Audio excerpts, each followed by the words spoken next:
Assalamualaikum warahmatullahi wabarakatuh. Saat ini kita akan membahas industri dan teknologi pada mata kuliah konsep teknologi di pertemuan keempat. Baik, kita mulai saja materinya.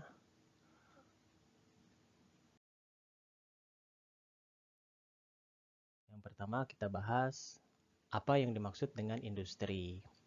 Menurut Undang-Undang tahun 1984 tentang perindustrian, industri adalah suatu kegiatan ekonomi yang mengolah bahan mentah, bahan baku, barang setengah jadi, atau barang jadi menjadi barang yang memiliki nilai tinggi untuk penggunaannya, termasuk kegiatan rancang bangun dan perekayasaan industri. Pengertian lain tentang industri dalam arti sempit adalah kumpulan perusahaan yang menghasilkan produk sejenis di mana terdapat kesamaan dalam bahan baku yang digunakan, proses, produk akhir, dan konsumen akhir. Dalam arti yang lebih luas, industri merupakan kumpulan perusahaan yang memproduksi barang dan jasa dengan elastisitas silang yang positif dan tinggi. Selanjutnya kita bahas tentang jenis industri. Industri secara garis besar dibagi menjadi dua bagian, yaitu industri barang atau manufaktur, dan yang kedua adalah industri pelayanan atau jasa. Nah, dari sini sudah jelas terlihat perbedaannya.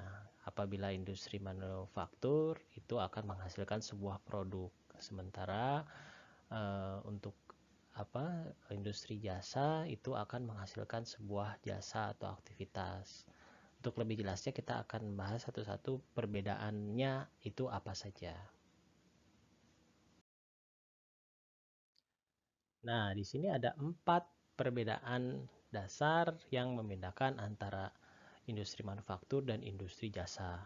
Yang pertama, untuk manufaktur itu memiliki kemungkinan yang kecil dalam hal kontak langsung dengan konsumen, karena aktivitas industri tersebut lebih banyak dilakukan di suatu pabrik. Jadi artinya aktivitasnya itu lebih banyak di pabrik, sementara ketemu dengan konsumennya itu lebih sedikit.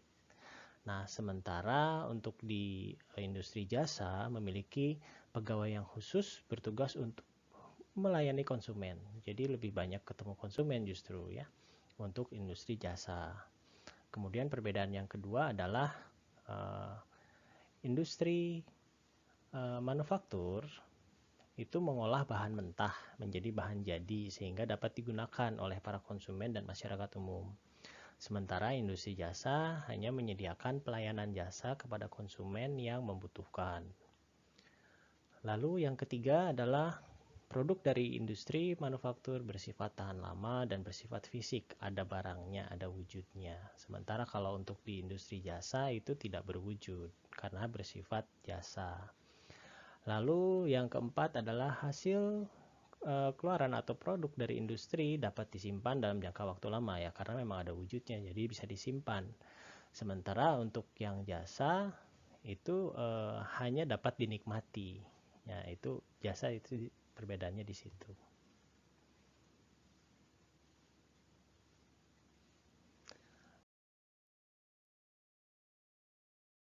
Nah, kita lihat sekarang pengelompokan industri di Indonesia. Departemen Perindustrian mengelompokkan industri nasional Indonesia menjadi 3 kelompok besar. Yang pertama adalah industri kimia dasar, misalnya industri semen, obat-obatan, kertas, pupuk, dan sebagainya. Yang kedua adalah industri mesin dan logam dasar, misalnya industri pesawat terbang, kendaraan bermotor, tekstil, dan lain-lain. Yang ketiga adalah industri kecil. Di sini seperti industri roti, kompor minyak, makanan ringan, ya, minyak goreng curah. Nah, itu lebih skalanya lebih kecil. Nah, kemudian yang tidak termasuk ke dalam 3 kategori di atas masuk ke dalam aneka industri, yaitu berupa industri pakaian, industri makanan, dan minuman. Kemudian ya masih banyak juga ya yang jenis-jenis aneka industri yang lain. Baik, selanjutnya kita akan bahas tentang revolusi industri Ini adalah topik yang menarik yang akan kita bahas. Yang pertama, kita masuk ke revolusi industri 1.0 yang terjadi di tahun 1784 dengan ditandainya ada penemuan mesin uap yang digunakan pada proses produksi barang. Nah, pada saat itu di Inggris, mesin uap digunakan sebagai alat tenun mekanis pertama yang dapat meningkatkan produktivitas industri tekstil. Selain itu, mesin uap digunakan pada bidang transportasi seperti lokomotif atau kapal laut. Nah, sehingga pada saat itu peralatan yang awalnya bergantung pada tenaga manusia dan hewan akhirnya digantikan dengan mesin uap. Nah, ada dampak negatif dari revolusi industri ini, yaitu adalah mulainya ada penjajahan di negara-negara imperialis di Eropa pada kerajaan-kerajaan di Afrika ya dan Asia. Jadi pada saat itu negara Eropa sudah mulai bisa menginvasi Afrika dan Asia. Selain penjajahan, terdapat juga dampak lain dari revolusi industri yaitu pencemaran lingkungan akibat asap mesin uap dan limbah-limbah pabrik lainnya. Nah, kemudian kita bahas tentang revolusi industri 2.0 yang terjadi di tahun 1870. Nah, ini ditandai dengan adanya penemuan tenaga listrik dan terciptanya lini produksi atau assembly line yang menggunakan ban berjalan atau conveyor belt pada tahun 1913. Nah, hal ini mengakibatkan proses produksi berubah total ya. Satu sudah ada listrik, kedua juga sudah ada sistem ban berjalan. Jadi produksi itu dilakukan mengalami perubahan secara besar-besaran pada saat itu sehingga bisa memungkinkan terjadinya produksi massal. Nah, contoh ya, pada saat itu industri mobil. Untuk menyelesaikan satu mobil itu diperlukan satu atau sekelompok manusia yang melakukan itu pada satu tempat sehingga dia mengerjakan dari awal sampai akhir gitu. Nah, ketika adanya teknologi ini atau adanya lini produksi ini, untuk menyelesaikan satu mobil tidak diperlukan lagi satu orang untuk merakit dari awal hingga akhir. Nah, jadi para perakit mobil ini dilatih untuk menjadi spesialis yang mengurus satu bagian-bagian saja. Jadi satu bagian yang satu dioper ke bagian yang lain dengan sistem ban berjalan tersebut. Kemudian nanti pada akhirnya dirakit. Nah, selain itu tentu saja para perakit mobil ini juga menggunakan teknologi listrik untuk membantu pekerjaan mereka. Nah, di revolusi industri kedua ini juga dampak pada kondisi militer, pada adanya Perang Dunia Kedua, ribuan tank, pesawat, senjata diciptakan dari pabrik-pabrik yang menggunakan lini produksi seperti ini atau ban berjalan. Jadi hal ini terjadi karena adanya industri yang bisa memproduksi sesuatu dengan massal dan lebih cepat dibandingkan yang sebelumnya karena mungkin ada tenaga listrik dan konsep lini berjalan tersebut. Nah, selanjutnya ke revolusi industri yang ketiga. Ini ditandai dengan adanya alat-alat elektronik, terutama IT dan otomatisasi. Nah, di sini kita lihat ya, kalau yang pertama, yang revolusi industri yang pertama itu dipicu oleh mesin uap. Lalu revolusi industri yang kedua itu dipicu oleh ban berjalan dan listrik. Nah, yang ketiga ini dipicu oleh mesin yang dapat bergerak dan berpikir secara otomatis. Jadi sebetulnya konsep artificial intelligence atau kecerdasan buatan itu sudah dimulai sejak tahun 69 ini ya. Jadi ketika awal-awal revolusi industri ketiga. Nah, di sini mulai penggunaan komputer dengan perkembangannya dari awal yang bentuknya besar, kemudian makin lama komputer ini makin kecil bentuknya karena ditemukan teknologi baru yaitu berupa transistor atau berupa IC yang merubah ukuran komputer yang semakin kecil. Lalu listrik yang dibutuhkan pun semakin kecil. Selain itu juga konsep tentang artificial intelligence atau kecerdasan buatan ini juga menghasilkan robot-robot yang bisa membuat produksi jadi lebih meningkat. Ya memang terjadi pergantian manusia menjadi mesin, tapi dari sini juga ada bidang lain yang terbuka, otomatis manusia tersebut mempelajari bagaimana mau mengoperasikan mesin tersebut, sehingga timbul bidang-bidang baru dalam ilmu dan teknologi untuk membuka hal tersebut. Nah, selanjutnya kita masuk ke revolusi industri yang keempat, di mana revolusi industri ini merupakan tren ya yang sekarang sedang dibahas. Nah, ini sebetulnya mulai dicetuskan pertama kali oleh sekelompok perwakilan dari ahli berbagai bidang asal Jerman pada tahun 2011 di acara Hannover Trade Fair. Ya, dipaparkan bahwa industri saat ini telah memasuki inovasi baru di mana proses produksi mulai berubah sangat pesat, dan pada saat itu juga pemerintah Jerman menganggap serius tentang hal ini sehingga mengambil konsentrasi yang mengambil andil ya terhadap pengembangan ini.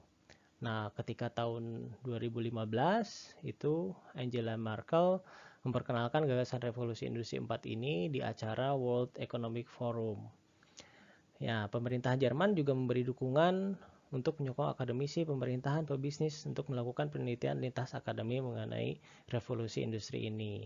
Jadi setelah ini sebetulnya tidak hanya di Jerman juga, ketika itu sudah mulai diikuti oleh negara-negara lain seperti Jepang, Amerika, dan Rusia yang pada saat itu juga ya pada saat ini adalah negara-negara maju termasuk Cina. Nah,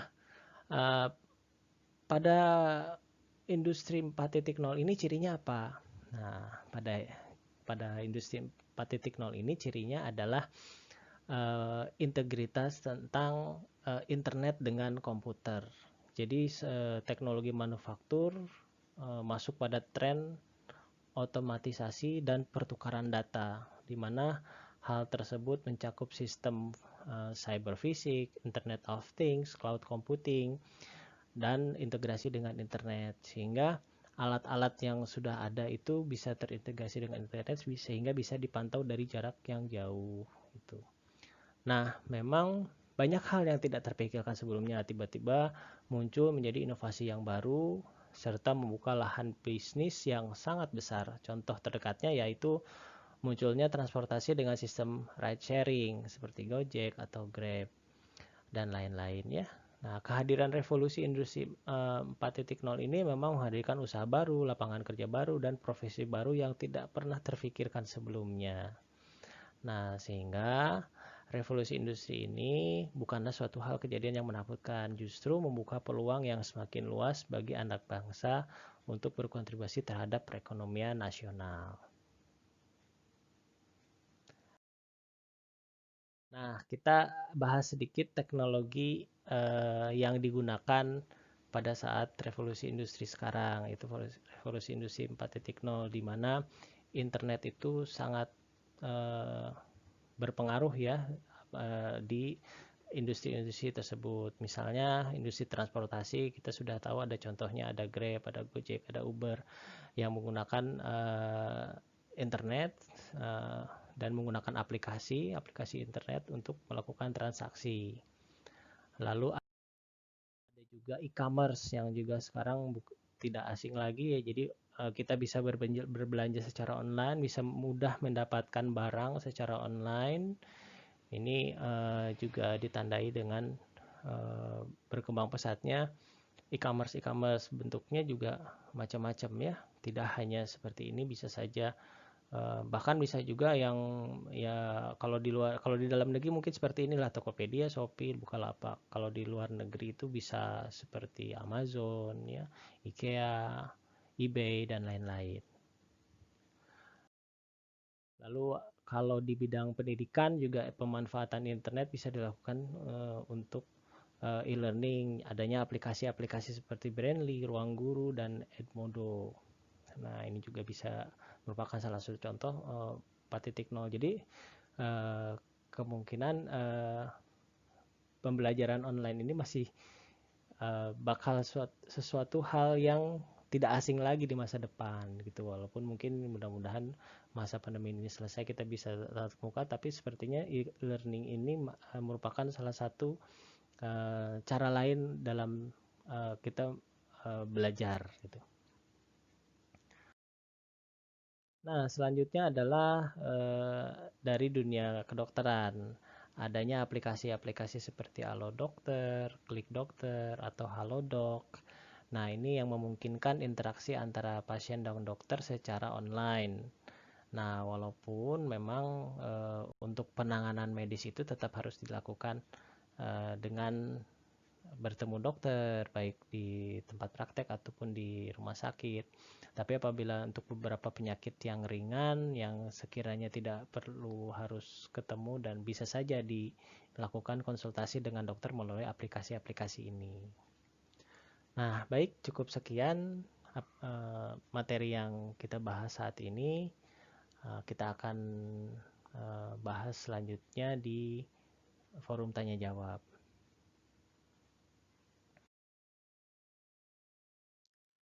Sekian dari saya. Semoga bermanfaat. Terima kasih sudah menyimak. Wassalamualaikum warahmatullahi wabarakatuh.